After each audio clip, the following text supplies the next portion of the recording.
ഇന്ന് നമ്മൾ മനസ്സിലാക്കാൻ പോകുന്നത് practical problems on union and intersection of 2 sets or 3 sets ആണ്. അതായത് if A and B are finite and disjoint sets, എയും ബിയും ഫൈനൈറ്റും ഡിസ്റ്റോയിൻറ്റ് സെറ്റും ആണെങ്കിൽ എ യൂണിയൻ ബി എന്ന് പറഞ്ഞാൽ എന്താണ്? നമ്മൾ N of A plus n of B ആണ്. അതായത് രണ്ട് സെറ്റിലും പൊതുവായിട്ട് ആരുമില്ല. അങ്ങനെയാണെങ്കിൽ എൻ ഓഫ് എയുടെ എണ്ണം കാണുക, എൻ ഓഫ് ബി കാണുക, ബിയുടെ എണ്ണം കാണുക, രണ്ടും കൂടി കൂട്ടുക. അങ്ങനെയാകുന്ന സമയത്ത് നമുക്ക് എന്ത് കിട്ടും? എ യൂണിയൻ ബിൻ്റെ അകത്തുള്ള എണ്ണം കിട്ടും, N of A union B കിട്ടും. ഇനി ജോയിൻറ്റ് സെറ്റ് ആണെങ്കിൽ, ജോയിൻറ്റ് സെറ്റ് എന്ന് പറയുമ്പോൾ രണ്ടിലും എന്താണ്? കോമൺ ആയിട്ട് ഒരു ഇൻ്റർസെക്ഷൻ ഉണ്ട്, കോമൺ ആയിട്ടുള്ള എലമെൻറ്റുകളുണ്ട്. അങ്ങനെയാണെങ്കിൽ ആ എ ഇൻ്റർസെക്ഷൻ ബി എന്ന് പറയുന്ന ഒരു കാര്യം അവിടെ ഉണ്ട്. അപ്പോൾ അതിൻ്റെ N of A union B കാണുക എങ്ങനെയാണ്?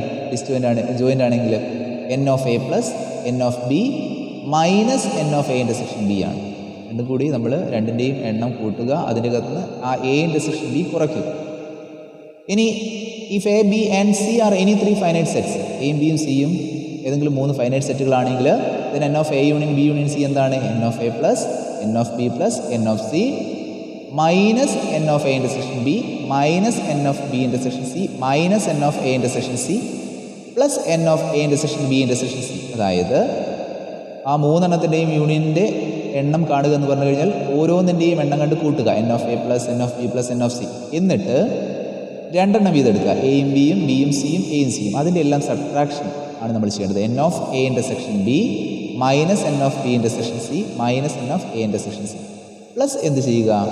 ഈ 3 ഇൻ്റർസെക്ഷൻ്റെയും 3 സെറ്റിൻ്റെയും ഇൻ്റർസെക്ഷൻ്റെ എണ്ണം കൂട്ടുക plus n of A intersection B intersection C.